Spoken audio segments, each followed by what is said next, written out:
So today we are going to specifically ask for the valuation of the plant and machinery. Okay, so fundamentally all the maybe a market approach, cost approach, or income approach, or a basic definitions are common. Just different is a asset. Okay, real estate value, land building value are doing a valuation of the land and building, and plant and machinery value are doing the valuation of the plant and machinery. Again, this there is a difference in the characteristic of a land and building and characteristic of a plant and machinery. That is a life. We know that land is a infinite life. Kabhi maregi nahi land. And building has a long lifespan. While a plant and machinery has a short lifespan that may be a 5 years, 10 years, 15 years, 20 years, 25 years. Second difference is that may probable in a land and building you get the appreciation over a period of time. Plant and machinery में rare of rare ऐसा हो सकता है, rare of rare. You get the appreciation in your asset year on year. Plant and machinery asset जो है always destroying itself year on year due to the many reasons. Okay, so that reason we will also discuss during the sessions. But these are the prime difference why valuation technique may differ from the. So first we are going to discuss. It is about. Okay, it is visible to all. Identification. Yes, sir. Visible. Yes, sir. Yes. Okay, just a minute. Okay. So as a plant machinery value, how the process is started. So basically, in a statistic, we also discussed, we are getting the engage. After getting the engagement, we are making a site inspections. We are collecting the data from the client. We are collecting data from the client. Site inspections. After site inspections, we are doing a market survey related to the valuation of the properties. And whatever the data that we gathered, we are making the analysis, and based on the asset, based on the purpose of valuations, and based on whatever data we have, we are selecting the approach and methodology, and we are doing some numerics work to conclusions. Okay, so that numeric works also we have discussed in the statistics, how you can follow your numerics. Identification means of as a valuer, there is an n number of machines. So at least valuer of the plant and machinery have a capability that this machine is a this. ये कोई और दूसरा machine नहीं है. Or what to do during the site inspections, and which are the prime informations or the data that you have to collect during the site inspections. Okay. So we discuss this verifications. So as a plant and machinery, what you are getting for the site inspection, भाई क्या machine है? आप client से पूछोगे भाई मुझे किसका machinery? So may you get the fixed asset register. There is a made by the company owner for the accounting purpose. May you get the list of plant and machinery with the technical specifications. Yeah, you do not get anything, informations. You have to prepare own way. You are going for the site inspections, list is not provided to you, fixed asset register is not provided to you. So you have to go machine to machine, whatever available on the floor, and have to write down machine number 1, 2, 3, and as you have to prepare own inventory. Site pe kya hai, if you are not getting any data. Okay. So what you have to do, you have to do two types of identifications. One is a macro identification and second is a micro identifications. Macro identifications, that is a data collection related to the company and its product. And micro identification, it is a related to the identification of the asset, machinery के बारे में data collect कर रहे हैं.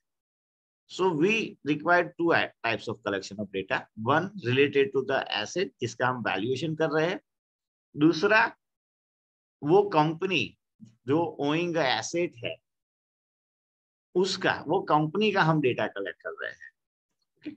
Normally valuer are doing a macro identification only. They are missing a macro identification. वो हम micro करते हैं, मैक्रो भूल जाते हैं या करते ही नहीं. Okay. So what is meant by the macro identifications? So you are going floor to floor. May you get fixed asset register, may you get list of machinery, or may you not get anything. But you are going to the floor to floor, machine to machine, whatever available on the floor, and taking inputs from the machine. कि भाई machine का नाम क्या है, machine का descriptions, machine क्या है, machine का मॉडल क्या है, टाइप्स क्या है, सीरियल नंबर क्या है, नेम क्या है, एंड ईयर क्या है मैन्युफैक्चरिंग का, उसकी साइज क्या है, कैपेसिटी क्या है, किससे बना है, मटेरियल कंस्ट्रक्शन क्या है, मशीन की एज क्या हुई based on the year of manufacturing which is available on the name plate, कब परचेज किया था, that you have to interact with the operator और ऑनर, उसका इंस्टॉलेशन कमीशनिंग कब हुआ था, कब कैपिटलाइज हुआ था, कब उसने फंक्शनिंग स्टार्ट की, उसमें क्या फाउंडेशन लगे हैं, उसके अदर कनेक्शंस है तो वो क्या है, related to the air required by the machine, water required by the machine, pressure required by the machine, oil required by the machine operation के लिए, तो वो कनेक्शंस क्या है. ये मशीन ड्यूरिंग द हिस्ट्री कभी रिफर्बिश हुआ था या मॉडिफाई किया था या अल्टरनेटिव मशीन में कुछ चेंजेस किए हैं कि नहीं, ये मशीन को चलाने के लिए कितनी एनर्जी चाहिए, कितना पावर चाहिए, और ये मशीन कैसे ड्राइव करता है, सही है, और उसके little bit record maintenance. So these are the data that you have to collect during the site inspection by the physical inspection of each machine. That will help you in a valuation process. Second जो data identification आपका है, there is a macro identification. It is related to the company, not related to the machines. Because company अच्छी होगी तो machines की value अच्छी होगी.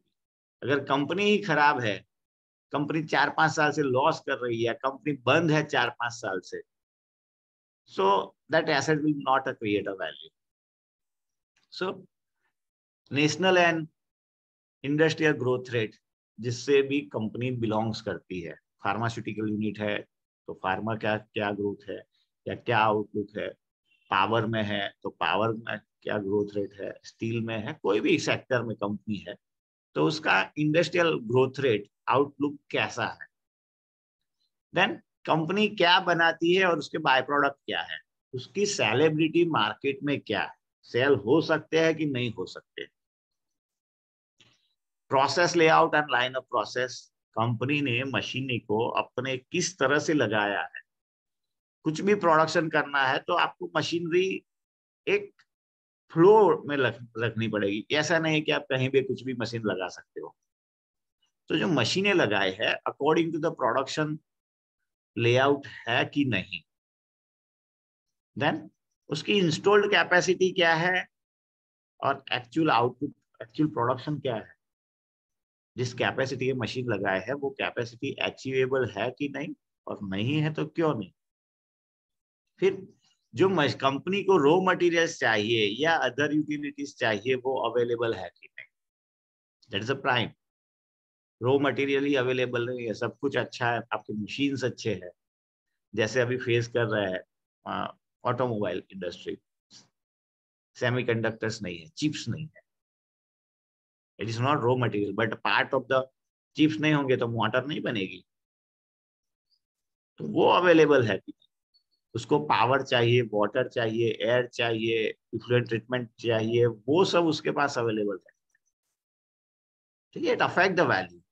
Then quality of the finish good और उसकी मार्केट में डिमांड क्या है. सही है. देन कितने शिफ्ट में कंपनी काम करती है, single shift, double shift, triple shift, और कंपनी इंटरडिपेंडेंसी है दूसरे यूनिट के साथ या नहीं। मतलब कई बार होती है कि एक बड़ी कंपनी होती है, उसके 4-5 यूनिट होते हैं। फर्स्ट यूनिट का आउटपुट सेकंड यूनिट का इनपुट होता है, सेकंड यूनिट का आउटपुट थर्ड यूनिट का इनपुट होता है। तो भाई अगर फर्स्ट यूनिट बंद हो गया तो 2, 3, 4 चारों यूनिट बंद करने पड़ेंगे। ये तो उसकी इंटरडिपेंडेंसी क्या है, इंडिपेंडेंट है या किसी पे dependent, that you are. And again you have to check the overall maintenance policy of a company. भाई कंपनी हर साल मेंटेनेंस या रिपेयर के लिए कुछ अमाउंट अलॉट करती है कि नहीं करती, या कंपनी की प्रिवेंटिव मेंटेनेंस पॉलिसी है कि ब्रेकडाउन होता है तभी कंपनी मेंटेन करती है, that you have to. Then उसकी कमाई क्या है, fix asset to the turnover ratios, जितना इन्वेस्टमेंट किया है उसने उसके अगेंस्ट में कंपनी का टर्नओवर क्या है और उसकी प्रॉफिटेबिलिटीज क्या है। ये तो सिंपल बात है कि कंपनी प्रॉफिट करती होगी तो उसकी एसेट की वैल्यू अच्छी आएगी, कंपनी लॉस मेकिंग करती होगी तो उसकी एसेट की वैल्यू नहीं आएगी। सिंपल एग्जांपल है किंगफिशर, जब तक चलती थी प्रॉफिट करती थी तब की सब डिमांड करते थे किंगफिशर। वंस क्लोज डाउन हो गई, अभी कोई नहीं पूछता किंगफिशर की एसेट लेना, तो दो एसेट तो वही है जो पहले थे, आज भी वही है। But company is now not a working under the heavy debts, तो इसकी एसेट भी automatically loses value. Okay, and regulatory measures.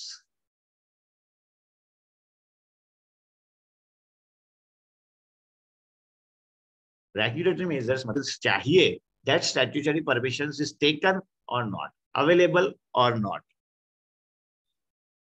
Okay, so these are the macro identification that you have to collect regarding the company. So ये काम आपको करना पड़ेगा during the site inspections. So आपके जो माइक्रो आइडेंटिफिकेशन है ये सारे आप ड्यूरिंग द साइट इंस्पेक्शन कर सकते हो। बाकी ये जो है इसमें से बहुत सारे you have to discuss with the owner of a company. Okay, and some many data that is not available by the owner or not provided by the owner that you have to collect during the market survey. So these are the identifications. तो आप जब भी visual inspections करते हो, normally visual inspection ही करते हैं। During the inspections we are not taking any test, electrical, hydraulic or any other test we are not taking as a value. Again, it is not about the scope of the work many times also.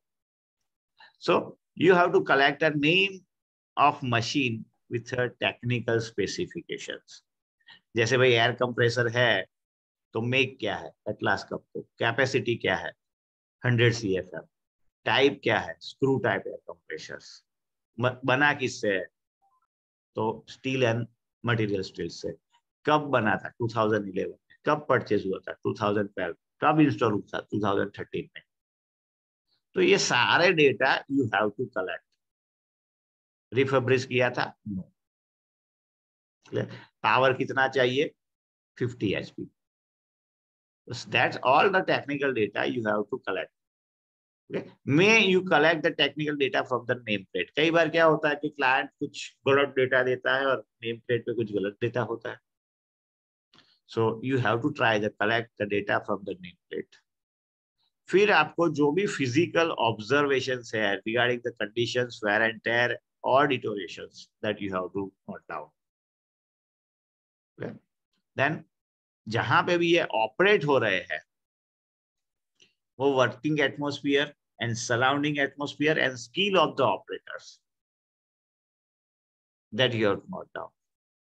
मतलब जहां भी working atmosphere, मतलब जहां भी operators या company के अंदर का जो एटमॉस्फेयर है वो कैसा है, नॉट अ हेल्दी और बैड, बट ऑपरेशंस के लिए जो sufficient light, sufficient ventilation, distance between the machines या प्रॉपर पाथवे गाइडलाइंस वो सब प्रोवाइड किया है कि नहीं सेफ्टी के हिसाब से। ऐसा तो नहीं है कि जगह बचाने के लिए मशीन्स को एक साथ जोड़ दिया है, there is no movement for the worker, no movement for the material, सारा जुगाड़ करके फैक्ट्री इंस्टॉल की है ऐसा। उसके आजू बाजू में कैसा एटमोस्फियर है, कौन कौन सी इंडस्ट्रीज है, या कौन से एनवायरमेंट पैरामीटर्स हैं। Many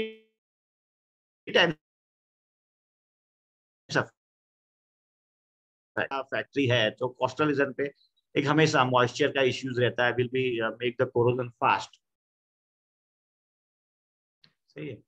then skill of the operators,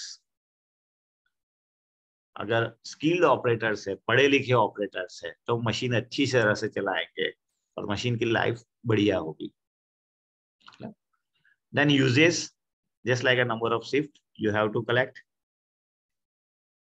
status of repair and backward maintenance that you have to collect, statutory permissions that you have to collect. Hello Yeah. अब जो मैंडेटरी पॉइंट है कि जो भी मशीन्स अवेलेबल है, it is owned by the owner, या उसने rent पे लिए है, कॉन्ट्रैक्ट पे लिए या लीज पे लिए है, that is not owned by the owner. Okay, कई बार होता है कि कंपनी के पास 4-5 हाइड्रो पड़े होते हैं, जेसीबी मशीन्स पड़े होते हैं, साइट इंस्पेक्शन के मिलते भी है, बट हमें बाद में पता चलता है भाई ये तो कॉन्ट्रैक्ट के लिए लिए थे 2 महीने के लिए, it's not valued, not belongs to the owner, तो that we have to neglect for the valuation. कई बार ऐसे होते हैं कि मशीनरी होते हैं, तो that we have to check कि भाई सरप्लस मशीन है, स्क्रैप मशीन है, या नॉन प्रोडक्टिव मशीन है। ये मशीन तो पड़े हैं बंद कंडीशन में, हमने देखा, उसने बताया भाई देखो ये हमारी सारी प्रोसेस चल रही है और ये 10-15 मशीन है जो अभी प्रोसेस में नहीं है, हमने अलग से लगा रखे हैं। So what is about that machine, the surplus, scrap और नॉन ऑपरेटिव। अनदर थिंग, अगर ऐसे मशीन दिखते हैं जो ऑपरेशंस में नहीं है ड्यूरिंग द साइट इंस्पेक्शंस, तो that we can use with repair और विदाउट रिपेयर। उसके ऐसा है भी अभी प्रोसेस में नहीं है इसीलिए उसे प्रोसेस से बाहर निकाल दिया गया है, या ऐसा है वो बिगड़े हुए हैं तो उसके अभी प्रोसेस से बाहर है, तो ऐसे मशीन्स विथ रिपेयर और विदाउट रिपेयर ये कंपनी यूज करती है कि नहीं कर सकती। So these are the all the data that you have to collect during the site inspections. Okay, तो ये प्लांट एंड मशीनरी वालों का जो साइट इंस्पेक्शंस का स्कोप ऑफ वर्क है, it is little bit more compare to the land and building valuation, क्योंकि land में एक ही लैंड होती है, या बिल्डिंग में ऐसे हो 15-20 बिल्डिंग होते हैं, तो दैट इज अ लिमिटेशन, उसको 15-20 बिल्डिंग ही देखनी है। बट प्लांट एंड मशीनरी में नंबर ऑफ मशीन हो सकते हैं, 100, 200, 300, तो वो सारे मशीन को देखना है the value of the plant and machinery, whatever available on the site.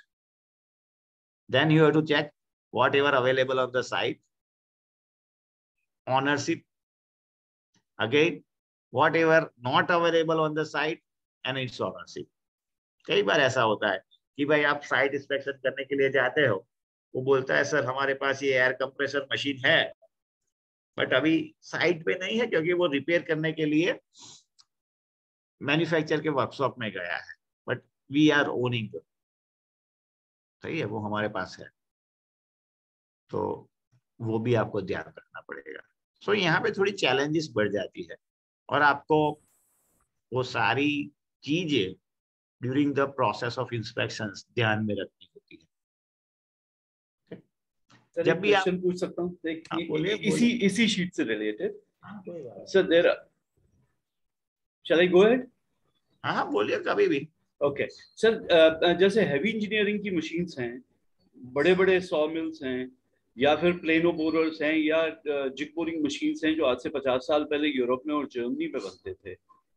Now in NCR and in all big manufacturing companies, type A vendors and type B vendors, उनकी आधी से ज्यादा इन्वेस्टमेंट वो scrap machines या फिर used machines from Europe हैं, जिनकी original data या हिस्टोरिकल डेटा ही अवेलेबल नहीं है। उनका एक मिस्त्री जानता है और जिस दिन वो मिस्त्री आना बंद होता है उनकी हालत खराब हो जाती है। पर वो प्लांट एंड मशीनरी में 10-10 करोड़ का इन्वेस्टमेंट उन सेकेंड हैंड मशीन्स का है। सही है। उसको कैसे हम डेटा को एक्यूमुलेट करेंगे किसी समय पे, आप बताने का डेटा एक्यूमुलेट मतलब ड्यूरिंग द साइट इंस्पेक्शन आपको नाम और उसके टेक्निकल स्पेसिफिकेशन तो मिलेंगे, सही है। जैसे भाई नाम एक लेथ मशीन है जर्मनी से, या टर्निंग मशीन है जर्मनी से आया था, नाम तो मिला। अब उसकी मेन कैपेसिटी, जैसे मशीन है लेथ तो 15 फीट या 12 फीट, वो तो बट ऑब्वियस होगा, जो ऑपरेट करता है उससे पता चल जाएगा। उसकी सेंटर हाइट क्या है, distance between the bed length क्या है, वो सारे टेक्निकल स्पेसिफिकेशन है। तो अगर ऑपरेशन में प्लांट है वो तो आपको पता चल जाएगा। मैटर होती है वैल्यूएशन की, कि उसका वैल्यूएशन कैसे करें। यस, सही है। तो that we will discuss in a valuation portion. सही है। सो नॉर्मली जब ऐसे सेकंड हैंड मशीन भी परचेज हुए होते हैं, तो we have to go in a second hand market, कि भाई ऐसे मशीन अभी कितने में अवेलेबल है, ऐसे नहीं तो इसके जैसे मशीन कितने में अवेलेबल है, सेल आउट हो रहे हैं। सही है। तो वैल्यूएशन के लिए we have to search the market. किसी ने सेकंड हैंड परचेज किया है तो इसका तो मतलब ये है कि इसकी मशीन सेकंड हैंड मार्केट में अवेलेबल है। हाँ, बड़े बड़े सेलर्स अवेलेबल हैं सर इनके। हाँ, तो उससे प्राइस इंफॉर्मेशन दीजिए भाई, आज ये मशीन या इसके जैसा मशीन आपके पास स्टॉक में है तो कितने में सेल करना चाहते हो, फिर तो उसकी वैल्यू हो गई वो।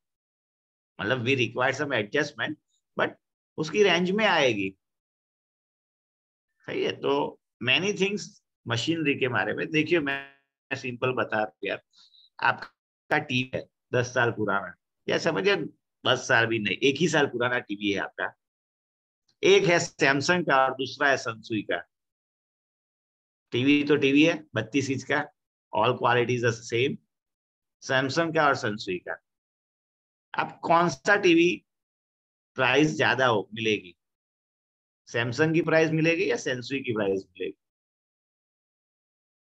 सैमसंग का ज्यादा मिलेगा। सैमसंग का महंगा मिलेगा। क्यों भाई, टीवी तो टीवी है, 32 inch, all colour quality, all are the same. तो मैन्युफैक्चर डिफर हो गए, that is also matter. It is a part of the syllabus also. एक टॉपिक ऐसा भी है भाई, क्यों ऐसे प्राइस डिफरेंस होते हैं। दूसरी चीज आप देखिए, प्लांट एंड मशीनरी में never there is a Bata price. Bata price होती ही नहीं। मैं मशीनरी खरीदने जाता हूँ लेथ मशीन, वो मुझे बोलता है 1,80,000। दूसरा कोई जाता है उसे बोलते हैं 2 लाख। तीसरा कोई जाता है जिससे उसने पहले 10-12 मशीन लिए थे, सब आपके लिए 1,60,000। अब बोलता है मेरे को 10 चाहिए, तो कोई बात नहीं, 10 चाहिए तो अब आपकी प्राइस 1,50,000। तो मशीनरी में ये चैलेंजेस होते हैं कि भाई आपकी बाटा प्राइस कोई मशीन की होती नहीं है, बट आप कहाँ तक सही एस्टिमेट कर सकते हैं, that is a skill of the valuer. And for that, you require the lot of data and little bit experience to accumulate. जो हमने स्टेटिस्टिक्स में बात की, वो स्टेटिस्टिक यहाँ पे यूज कर सकते हो आप, मीन, मीडियन, मोड या स्टैंडर्ड डेविएशन कुछ भी करके। Clear? In case this OEM is no more exist now. So OEM से क्या फर्क पड़ता है? Cost of maintenance. सही है। तो cost to cure that will be a differ. Sir आपने बोला एक एनवायरमेंटल कंडीशंस के ऊपर हम कैसे करेंगे, जैसे अभी पीछे महिंद्रा के जैसे डोर्स में डिफेक्ट आ रहा था क्योंकि इनका कोस्टल रीजन के पास प्लांट है, ठीक है, तो इनकी रस्टिंग ऑटोमेटिक थी, तो हम उस केस में कैसे वैल्यूएशन को दैट इज करेंगे? Affect the life of the asset. सही है।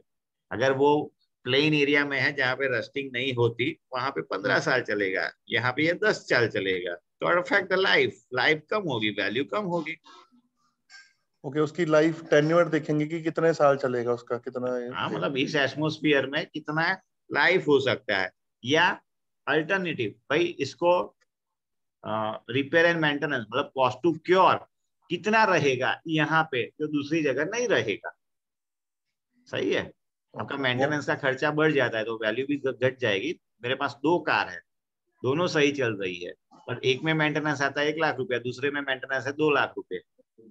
तो 1,00,000 वाली महंगी बिकेगी, और जिसमें 2,00,000 मेंटेनेंस आता है वो महंगी सस्ती बिकेगी। क्यों? Cost of maintenance, cost to cure is ज्यादा। सही है। सो ये सारे एक्चुअली वैल्यूएशन के पार्ट है, that we will also discuss at the time the valuations. But This all are the challenges for the valuation of plant and machinery. Sir बहुत कुछ उसे देखना है, rather than going eyesight inspections. उसे बहुत सारे पॉइंट आउट नोट डाउन करने पड़ेंगे. हाँ बोलिए. अगर कोई मशीनरी मान लीजिए लीज कॉन्ट्रैक्ट या रेंट पे है और जो ओनर है वो उसको उसका मेलिफाइड इंटेंशन है, वो उसको अपना अपने में दिखाना चाहता है, अब वो आपको उसका कोई डाटा नहीं देगा. जैसे मान लीजिए उसका बिल ऑफ परचेज नहीं दिया, आपको कॉन्ट्रैक्ट का वो नहीं दिया, लीज का नहीं दिया, तो उसमें उस चीज को कैसे वो कर सकते हैं? That is a part of the verify. report. That is a part of the आपका रिपोर्ट राइटिंग आ जाएगा. सही है. देखिए, वी हैव नॉट ओनरशिप, मतलब के एक्सेस द डेटा ऑफ और क्लाइंट के सारे डेटा एक्सेस करने की हमारे पास ओनरशिप नहीं होती. So many time you are finding this doubt, तो आपको रिपोर्ट राइटिंग में लिखना पड़ेगा, भाई क्लाइंट ने हमने बताया साइट इंस्पेक्शन पे इतने मशीन थी, so we assume that it is ownership to the client. If any ownership is deviated, then value may be a null and void. जब ऐसे डाउट्स होते हैं, क्लाइंट कंप्लीट नहीं करते, तो it is a part of the report writing आपकी हो जाती है. बट ऐसा नहीं, इसके लिए हमें सर्च नहीं करना है. हाँ सही देखिए, है. अभी नई बात आई है, अभी से ये 2018 से, due diligence of the asset is the scope of work of the value. इतना बोल दिया कि due diligence of asset is the scope of the valuer. अब डिग्री ऑफ ड्यू डिलिजेंसी नहीं बताया कि कितना ड्यू डिलिजेंसी करना है. सही है. कितने अंदर तक जाना है, क्या which are the data that we have to. देखिए, क्लाइंट की रिस्पॉन्सिबिलिटी में कुछ ऐसा स्पेसिफाई नहीं किया कि क्लाइंट को क्या क्या डेटा देना है. हम लंबा लिस्ट दे देते हैं, क्लाइंट उसमें से 10-15 डेटा देते हैं और कई बार बोलते हैं कि इसकी जरूरत क्या है आपको. सही है. तो दैट आपको अपनी नॉलेज और रिसर्च बढ़ानी पड़ेगी. तो ये कौन से रूल में आया है 2018 के? ये जो valuation and valuation guides rule आए हैं उसमें.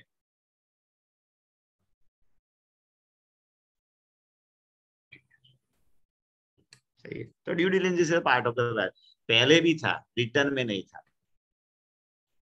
देखिए, एज ए वैल्यूअर आपको अपॉइंट क्यों कोई करता है, we are missing the track, but बता देता हूँ भाई. जो आपको अपॉइंट करता है उसको ऐसा लगता है कि you are educationally qualified and professionally qualified, मतलब आपके पास एजुकेशन और प्रोफेशन की जो क्वालिफिकेशन होती है वो आपके पास है, and you are expert in this field. अब प्लांट एंड मशीनरी में जो नंबर ऑफ मशीनरीज या number of data research required चाहिए, हर एक वैल्यूअर के पास लिमिटेड होती है, कई बार नहीं भी होती है. And we valuer never say no. कुछ भी आ जाता है, आ जाने दो, हम कर देंगे. उसका हमें एक्सपीरियंस हो या ना हो, नॉलेज हो या ना हो. सही है. कुछ हमारे प्री डिटरमाइंड माइंड सेट होते हैं, उससे हम कर लेते हैं, मतलब जो भी असाइनमेंट है एक्सेप्ट कर लेते हैं. बाद में ये चैलेंजेस आती है, तब बात ये शुरू होती है, क्लाइंट ने डेटा नहीं दिया, फलाना नहीं हुआ, टाइम शॉर्ट था, रिपोर्ट जल्दी मांग रहे थे, फलाना ठिकाना. We are never claiming our self कि भाई मेरे पास इतनी स्किल या नॉलेज नहीं थी कि 1 या 2 दिन में खत्म कर सकूं. डेटा मिले कि ना मिले, और क्या डेटा चाहिए आपको, technical specification of the machines and related to ownership only. सही है. तो वो सब चीज है, but we will discuss again during जब भी वो पार्ट आएगा वैल्यूएशन का, हम जब से स्टार्ट करेंगे. So when we are completing our site inspections, data collect करते हैं, तो we can classify our asset.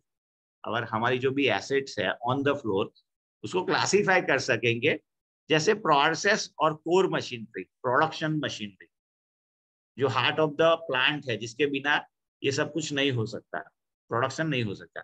Then utility, वो प्रोसेस मशीनरी को चलाने के लिए, जैसे बॉयलर चाहिए, कूलिंग टावर चाहिए, डीजी सेट चाहिए, ये सारे utility machinery. Then electrical installations, wiring, cabling, control panel, transformer, वो सारे.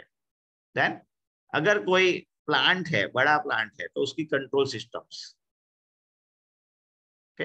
देन प्रोसेस पाइपिंग, जैसे केमिकल प्लांट होते हैं, पाइपिंग कितनी लगे है।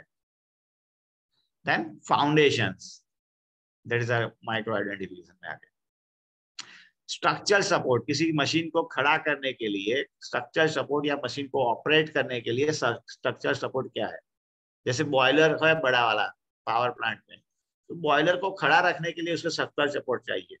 अगर आप प्रिंटिंग मशीन पे काम कर रहे हो, बड़े प्रिंटिंग मशीन में तो ऑपरेटर को एक प्लेटफॉर्म चाहिए जहां पे वो चल सके, सही है। सो उसके स्ट्रक्चरल सपोर्ट। देन कंपनी के पास जो भी मटेरियल हैंडलिंग इक्विपमेंट्स है, may be a trolley, may be a forklift, loader, conveyor belt और anything that may be a manually, hydraulically, electrically और automatically, जैसे रोबोट अभी काम कर रहे हैं। Then laboratory equipment and testing equipments that you can classify. Then workshop tools, जो repair and maintenance machines के लिए यूज होते हैं वर्कशॉप मशीनरी में, that workshop tools. Special tools and equipment, जैसे कंपनी के पास बहुत सारे मोल्ड है, डाइस है, जिग्स है, फिक्चर्स है, that.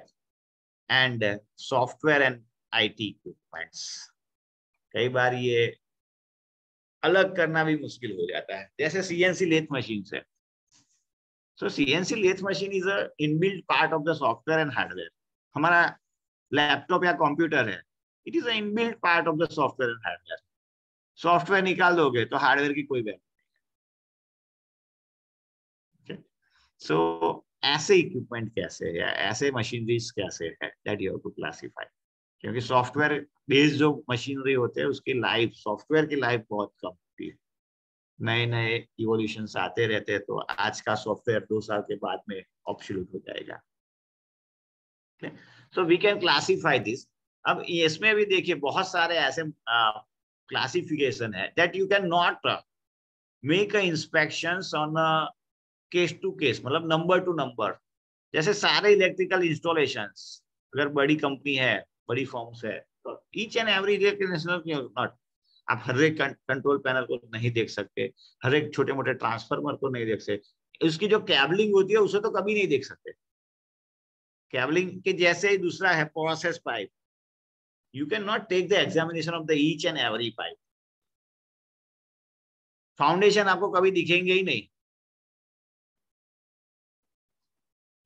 कंपनी के पास ढेरों मोल्ड, डाइस, टूल्स है, that you can never make the inspections of each item. कई बार तो ये रैकिंग सिस्टम में लगे हुए होते हैं, कंपनी के पास हजारों मोल्ड्स, डाइस होती है, तो रैक करके रख दिए, तो you can not make the inspection each and every time of the each. So ऐसे items that you have observe at a lot, भाई है, मैंने देखा है, गिना नहीं। पाइपिंग है, प्रोसेस चल रहा था, प्रोडक्शन हो रहा था, इसका मतलब ये मैं लेता हूं, इसका मतलब कि भाई इस प्रोसेस को चलाने के लिए जितने भी पाइपिंग चाहिए, जितने भी इलेक्ट्रिकल इंस्टॉलेशन चाहिए, जितने भी कंट्रोल सिस्टम्स चाहिए, वो सारे हैं, अदरवाइज प्रोडक्शन नहीं निकलता। सिंपल है भाई। कंपनी का ट्रांसफॉर्मर है बड़ा, वो चलता नहीं होगा तो कंपनी में पावर सप्लाई नहीं होगी, पावर सप्लाई नहीं होगी तो प्रोडक्शन नहीं होगा। So many things that we have to observe as a lot and make the assumptions that whatever the necessary utilities, piping, electrical installation, control systems, that is available. But ऐसा नहीं है कि आपको देखना नहीं है, देखने की तो ट्राई करनी है, बट कैसे देखेंगे, that is called the ABC analysis, वो भी हम आपको बताएंगे। Clear? So there is a now आपको जो टेक्निकल स्पेसिफिकेशन कलेक्ट करना है उसका मेनली इंपॉर्टेंस क्या है। ओके जैसे आपको बता दिया कि भाई 700 litre SS reaction vessel with stirrer, भाई आपको मोर टेक्निकल स्पेसिफिकेशन क्यों चाहिए। जैसे यहाँ पे जो नाम है, इट इज अ फर्स्ट, हम उसका करते हैं 700 लीटर वेसल है, तो ये 700 लीटर क्या है, वो वेसल की बैच कैपेसिटी है या वाटर कैपेसिटी है। अगर बैच कैपेसिटी है 700, तो वाटर कैपेसिटी मतलब वेसल की टोटल कैपेसिटी होगी 1000 लीटर। और हम अगर वैल्यूएशन कर देते हैं ये समझ के कि 700 लीटर की टैंक है या वेसल है तो हम गलत हो जाएंगे। दूसरा बात आती है यहाँ पे एसएस की। तो एसएस के नंबर ऑफ ग्रेड्स होते हैं, SS304, SS314, SS316, SS316L, और हर एक ग्रेड का एसएस की जो प्राइसिंग है वो डिफर होती है। तो एसएस है तो उसके साथ हमें ये भी चाहिए कि वो एसएस की ग्रेड क्या है। अगेन अगर ये एसएस से बना है, रिएक्शन वेसल्स है, तो वेसल्स क्या, वो थिकनेस ऑफ प्लेट क्या है, उसकी प्लेट कितनी थिकनेस से बनी है, 8 mm की है, 10 mm की, 12 mm की, 14 mm की, वो डिटेल्स चाहिए। तो we can predict the right information, right value. अब कंपनी ने लगाया है 14 mm का और आप एज्यूम कर लेते हैं 8 mm की, तो वैल्यू कम हो जाएगी, प्राइस कम हो जाएगी। तो या वाया वर्सा, कंपनी ने लगाया 8 mm का और आपने एज्यूम कर दिया 14 mm का प्लेट होगा अंदर, तो आपकी वैल्यू बढ़ जाएगी। दूसरा, अगर ये वेसल की बात करें तो किस टाइप का वेसल है, it is a jacketed vessel, non jacketed vessel, insulated vessel, और बहुत सारे वेसल्स आते हैं, तो उसमें से कैसा वेसल है। स्टरर की बात आती है तो टाइप ऑफ स्टरर और स्टरर का मटेरियल्स क्या है, लेंथ, विड्थ, स्टरर को चलाने के लिए मोटर कितनी लगेगी, ये सारे। सो दिस, जितना भी सही टेक्निकल स्पेसिफिकेशन कलेक्ट करोगे, that will be help to you to reach a right conclusion. कई बार हमें एसएस की टैंक होती है, but we assuming the MS data के एब्सेंस में क्लाइंट ने डेटा दिया 1000 लीटर टैंक, हमने देखा सिल्वर कलर का लगा हुआ था कलर ऊपर, तो हमने ऐसा सोच लिया कि एसएस है, पर थी तो एमएस। और एमएस और एसएस के प्राइस डिफरेंस में होता है 7 to 8 times difference. So this are the challenges for the value of plant machine. उसको साइट इंस्पेक्शन बहुत ही नी तरीके से, मतलब एकदम सटीक नजर से देख के करना पड़ेगा। दूसरी आती है व्हेन यू आर कनेक्टिंग, मतलब comparing, completing the site inspections. आपको लिस्ट दिया गया है, आपको एफएआर फिक्स एसेट रजिस्टर दिया गया है, तो बाद में क्या हो सकता है, दो चीज हो सकती है। सिंपल सी है कि भाई आपको लिस्ट दिया गया था, उसमें से कुछ मशीनरी नहीं है, सही, आपको 100 मशीनरी का लिस्ट दिया गया था और आपने साइट इंस्पेक्शन खत्म किया, मशीन टू मशीन गए, तो out of 100 you find that only 94 machines are available and 6 machinery is not available. दूसरा आपका नाउट मिला कि जो 100 लिस्ट दिया था, उस 100 लिस्ट में से कुछ ऐसी मशीनरी थी जो साइट पे अवेलेबल थी, 2 मशीन ऐसी थी जो साइट पे अवेलेबल थी, मतलब लिस्ट में अवेलेबल नहीं थी, सही है। तो ये डिस्क्रमेंसी हो सकती है, जो आपने डेटा प्रोवाइड किया और आपको फिजिकल इंस्पेक्शन किया। ठीक है, सो क्या हो सकता है कि asset physically exist on the site, site पे अवेलेबल है, but not accounting reference available. आपको जो फिक्स एसेट रजिस्टर दिया है या लिस्ट ऑफ मशीनरी दिया है, उसमें नहीं है। तो क्या हो सकता है कि मे बी जो एसेट है कंपनी ने सेल्फ कंस्ट्रक्शन की है, स्टील लाएंगे और स्टील से टैंक बना दिया होगा, company has a self manufactured the asset, या company has a modified the asset or alternate the asset. जैसे लार्ज टैंक थी कन्वर्टेड इनटू स्मॉल टैंक्स, तो आपके लिस्ट में होगा लार्ज टैंक 10,000 और साइट पे मिलेगी आपको 5,000 के 2 टैंक। कंपनी ने मशीनरी को मॉडिफाइड कर दिया है, छोटा या बड़ा बना दिया, ऐसा भी हो सकता है। या अकाउंटिंग है कि जो कॉस्ट ट्रीट करनी थी as a revenue expenditure, company ने बताया भाई ये तो डे टू डे खर्चा है, ये एसेट नहीं है हमारी, तो आपके अकाउंटिंग लिस्ट में फिक्स एसेट रजिस्टर में नहीं मिलेगी, बट फिजिकली होगी वहां पे। या many times asset taken on the lease, those not included, those who belongs to sister company, put in use. Asset lease पे ली है, कॉन्ट्रैक्ट पे ली है, रेंट पे ली है, दैट्स वाई फिजिकली अवेलेबल, या अपनी ही किसी दूसरी कंपनी से यहाँ मंगाई गई है और यहाँ पुट इन यूज हो रहा है, यहाँ पे यूज हो रहा है, that's why it is not available in the references but it is physical available. So ये हो सकता है। इससे उल्टा क्या हो सकता है कि asset is existing in account reference, जो आपको लिस्ट दिया है, फिक्स एसेट रजिस्टर दिया है, उसमें अवेलेबल है but physically not available on the site. So हो सकता है कि एसेट ऑलरेडी स्क्रैप्ड आउट कर दिया गया हो, सेल कर दी गई हो, या रिपेयर एंड मेंटेनेंस के लिए आउट ऑफ प्रीमाइसिस हो।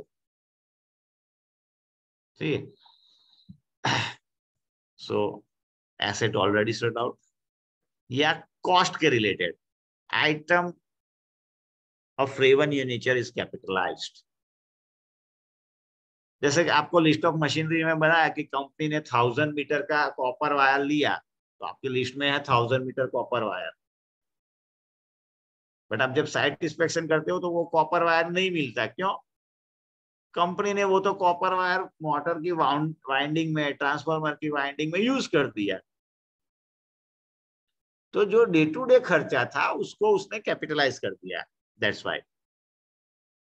सही है। या asset is given on the rent or lease or paying the subcontract premises। जो कंपनी की ओनरशिप की एसेट है जो लिस्ट में है, वो कंपनी ने खुद किसी को रेंट पे, लीज पे या कॉन्ट्रैक्ट, सब कॉन्ट्रैक्ट पे किसी को दे दी है। सो ये डिस्क्रपेंसी अराइज हो सकती है और वो discrepancy we have to solve out.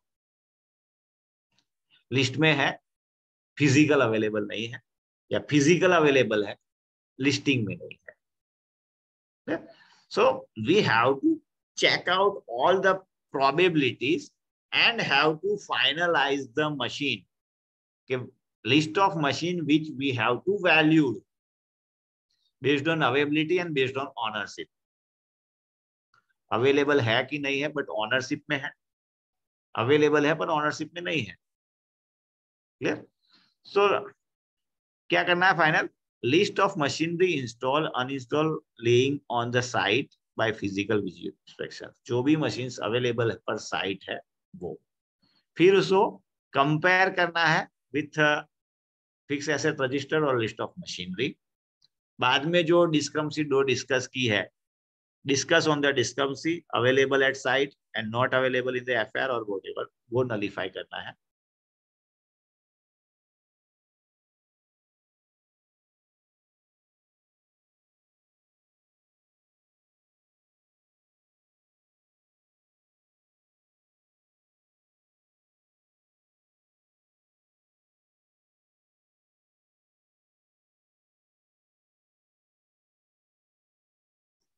और फिर ये लिस्ट बना के you can go for the procedure of a valuation, कि भाई इतना मशीन है जिसका मुझे अब वैल्यूएशन करना है, that's belongs to the ownership और not belong to ownership. Lease पे दिया है, कॉन्ट्रैक्ट पे दिया है, वो वाली that is available on the site. वो मशीन आइडल पड़ी है, सरप्लस है, नॉन प्रोडक्टिव है, या वो machine with repair I can use. अभी तो मशीनरी बंद पड़ी थी बट उसको रिपेयर एंड मेंटेनेंस करके I can use. So that list you have to make after the site inspection.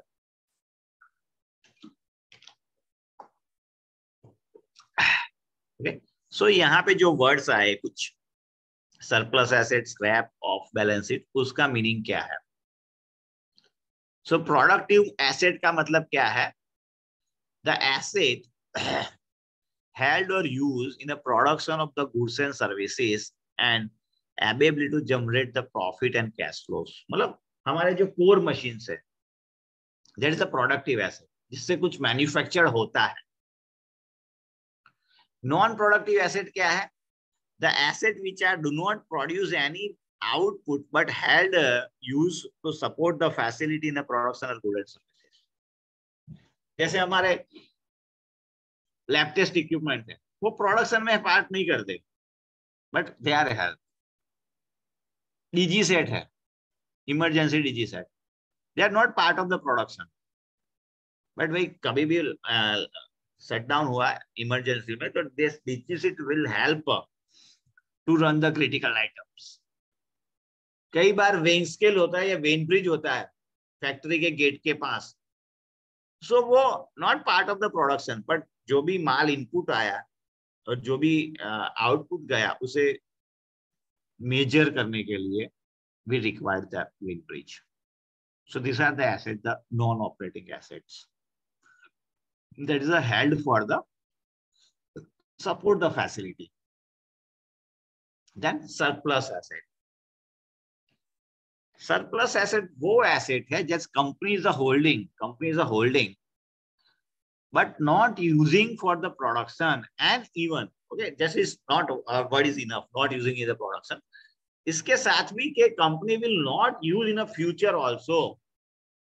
Company को उस एसेट की फ्यूचर में भी जरूरत नहीं पड़ने वाली है, ऐसे एसेट कंपनी के लिए सरप्लस एसेट जो आज तो यूज नहीं हो रही है बट फ्यूचर में भी वो कंपनी यूज नहीं करने वाली है, that is called the surplus asset. Company के पास वो एसेट जो बिना वजह है उसका यूज नहीं होने वाला है, that's called the surplus asset. Same off balance sheet asset. So जो कंपनी के बैलेंस शीट में नहीं है, that is called the off balance sheet asset. जो भी रेंट पे होगी, कॉन्ट्रैक्ट पे होगी या लीज पे होगी, this is all called the off balance sheet asset. Okay? Yeah. Any doubt or any question? Yes, sir. Sir. My doubt is, sir, ये the foundation of equipment and building in which the equipment is installed and road within the plant area. Sir, this is in which whose scope, sir? P&M or L&B?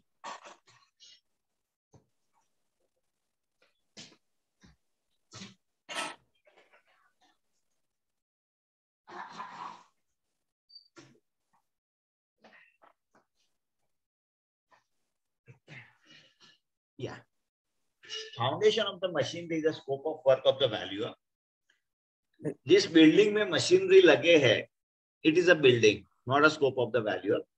और जो road connection है, it is also not a planted machinery, it is a scope of the valuer of the land building. Sir clear हुआ, foundation जो है ये valuer mean land and building और planted machinery? Machinery के foundation he part of the valuer of a planted machinery आएंगे, सिर्फ foundation of the machinery. Okay sir.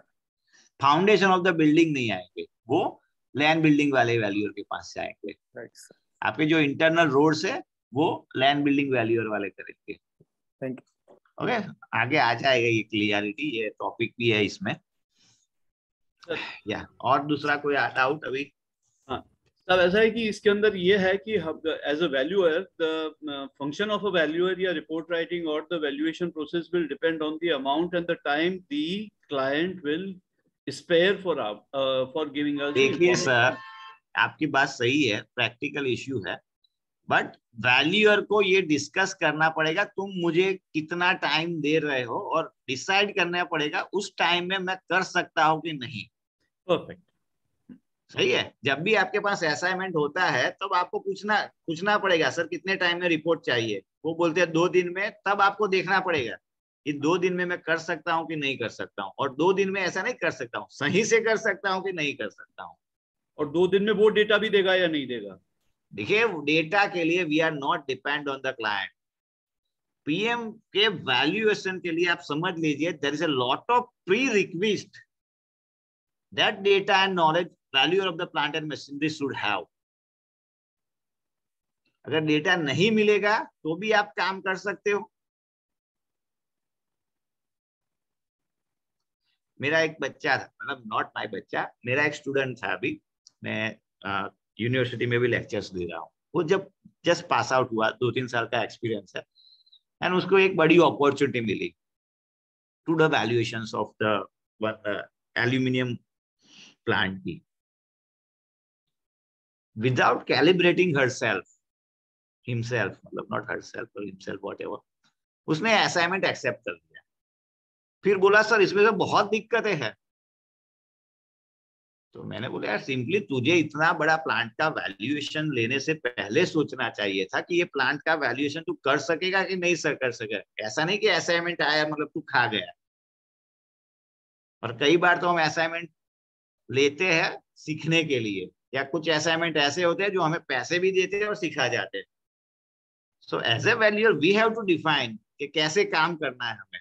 आपको कोई फोर्सफुली असाइनमेंट नहीं देता, देखिए कि आप ले ही लो। तो वैल्यूअर को एक बहुत बड़ी बात है कि pre request not only the educational qualification और प्रोफेशनल क्वालिफिकेशन, जो pre request data and knowledge है to valuation to evolute the asset उसके पास है कि नहीं, वो भी देखना पड़ेगा। फिर ये डेटा क्लाइंट ने नहीं दिया दैट इज अ सारे बहाने होते हैं या आर्ग्यूमेंट्स होते हैं, या कुछ मैंडेटरी डेटा अगर क्लाइंट नहीं देता तो वो बात अलग है। क्लियर? तो ये चीज है यहाँ पे। तो बताइए और क्वेश्चंस। कई बार वी आर मतलब हमारे जो एफर्ट्स है we are calibrating the scale. अरे आपको किसने बोला था 10,000 में असाइनमेंट ले लो? सर हम इतना बड़ा काम क्यों किया, क्लाइंट तो हमें 10,000 रुपये देता है। देखिए मोरली मतलब एज अ जो आपको गाइडेंस एंड गाइडलाइंस एंड जो एडवाइजरी दे रहे हैं, मतलब जो भी आपको करना है that is a too clear कि सब आपको करना है,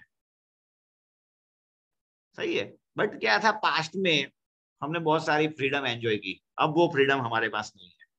आप देखेंगे भाई हर दिन कुछ ना कुछ कहीं ना स्टेट में वैल्यू के अगेंस्ट में कुछ ना कुछ होता रहता है। बट क्यों होता है? किस वैल्यूअर के सामने होता है? Those who have not follow the advisory और गाइडलाइन। जिसने एडवाइजरी और गाइडलाइन फॉलो की है उसके साथ में कुछ नहीं होता। मेनी टाइम्स वैल्यूअर को due to the lack of knowledge वो फंस जाता है। सर मुझे तो पता ही नहीं था ऐसा करना है इसमें। अभी पता नहीं था, इट इज नॉट क्लाइंट आपको क्यों अपॉइंट करता है? मैं पहले ही बोला क्लाइंट आपको इसलिए अपॉइंट करता है कि क्लाइंट को ऐसा लगता है यू आर प्रोफेशनली एक्सपर्ट। अब क्लाइंट को ये पता नहीं होता कितना आपको आता है और कितना नहीं आता है। Client is not evoluting to you. Clear? So ये बात है। या एनी मोर क्वेश्चन? हाँ सर, ये जो फायर फाइटिंग इक्विपमेंट्स होते हैं इन्हें हम प्लांट मशीनरी में लेंगे नहीं लेंगे? Fire fighting equipment always a part of the plant and machinery. It is a utility asset. Again, is a non-operating assets that's required, but आपकी प्रोसेस के पार्ट नहीं होगी। Okay? और yeah. Next, we are going to the age, effective age, life. मतलब we are discussing about the life and age of our asset. So what is the life? Yeah, simple से चार करते हैं। What is the age? Age क्या है? What do you mean by the age?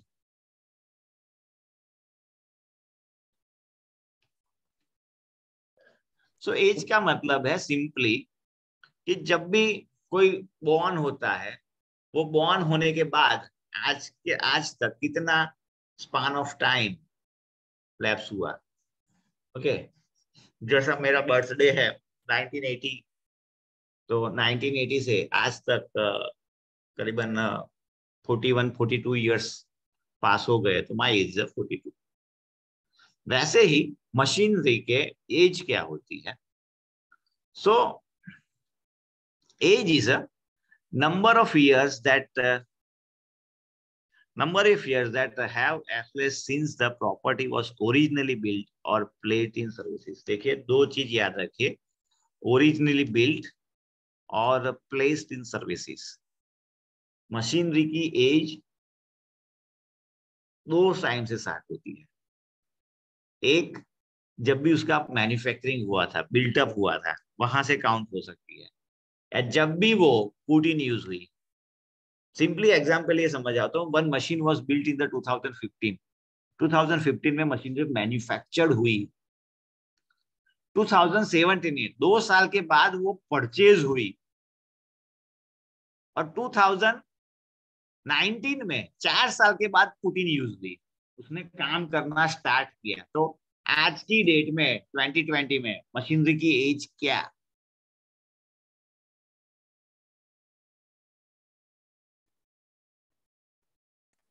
जब से काम करना शुरू किया सर। 1 साल।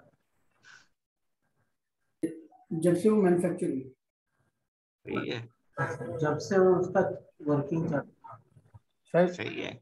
लेस लेंगे ना जो भी कम हो गई तो ऐसा तो कुछ है ही नहीं सर लेस वाला। जिस दिन से इनवॉइस बनी, इनवॉइस तो परचेज हुई 2017, जब से प्रोडक्शन चालू किया था। प्रोडक्शन 2019 सर्विस यूजेज शुरू हुई जब से। सही है। तो ये एज काउंट करना वैल्यू की प्लांट एंड मशीनरी के लिए थोड़ा डिफिकल्ट चीज है। It is based on the purpose to purpose. जैसे आप कोई कंपनी एक्ट के काम करते हैं या इनकम टैक्स के हिसाब से काम करते हैं, तो you have to calculate age from the placed in the services. इसके अलावा आप सेल, परचेज, मॉर्गेज के लिए काम करते हैं, so you have to calculate age with the original bill, yeah, you have to use the effective age, okay? और theory के हिसाब से whatever the guidelines theories हिसाब से age never come into the picture of the plant and machinery, always effective age come into the picture of the plant and machinery, okay? So we can calculate the age based on the purpose of the valuations. अगर accounting purpose से, income tax के valuation के purpose से है, तो आपकी age start होगी placed in the services, sale, purchase, mortgage, original built up area. Now what is the effective age? Effective age is a measured based on the efficiency and condition of an asset. Efficiency and condition of an asset. It is the apparent age of a property in comparison with a new property of like kind, that is a age indicated by actual conditions of the property. देखिए simple example लेते हैं, चलिए हम, me and I एक ही date पे एक ही car का मॉडल परचेज किया 2015 में, same date, same model, same efficiency, सब कुछ। अब during this 7 years I never go in the workshop और गैराज और सर्विस सेंटर। मैं कभी वर्कशॉप, गैराज, सर्विस सेंटर में गया ही नहीं रिपेयर एंड मेंटेनेंस के लिए, ना तो मैंने ऑयलिंग चेंज किया, ना तो कुछ, ओके? सो 7 साल तक मैंने रिपेयर एंड मेंटेनेंस नहीं किया, तो मेरी गाड़ी अभी खटारा जैसी लग रही है। कोई आके मुझे बोलता है यार कितनी 15-20 साल पुरानी गाड़ी है क्या? और आपने मेरे साथ ही सेम डेट पे गाड़ी खरीदी थी, आप एवरी क्वार्टर और 6 मंथ आपकी कार को ले जाते हो सर्विस में, वर्कशॉप में, इंजीनियरिंग के जो भी रिक्वायर्ड रिपेयर एंड मेंटेनेंस है वो कंप्लीट कराते हो, ऑयल, फिल्टर जो भी बदलाना है वो बदलने चाहते हो, बैटरी, पानी, वाटर जो भी करना है वो करते रहते हो। मतलब you are providing the preventing maintenance regularly. तो आपकी कार अभी दिखने में ऐसा लगता है जैसे जस्ट 2-3 साल पुरानी है, ओके? आपकी एफिशिएंसी भी कार की बहुत अच्छी है, जैसे 2-3 साल पुरानी है, तो that is a effective age. So machinery में क्या होता है, कुछ कंपनी अच्छी प्रिवेंटिव मेंटेनेंस पॉलिसी प्रिवेयर करते हैं, तो उसके मशीन पुराने होने के बाद भी अच्छी तरह से काम करते हैं, और कुछ कंपनियां होती है जो मेंटेनेंस प्रोवाइड करने में चिंगुसाई करती है ना, उसकी पॉलिसी होती है, तो कुछ उसके मशीन 7-8 साल पुराने होते, देन ऑल्सो भी लगता है जैसे ये 15-20 साल पुराने हैं, और उसकी एफिशिएंसी भी रिड्यूस हो गई होती है। So as a value of the plant and machinery, we have to calculate the effective age, not a age.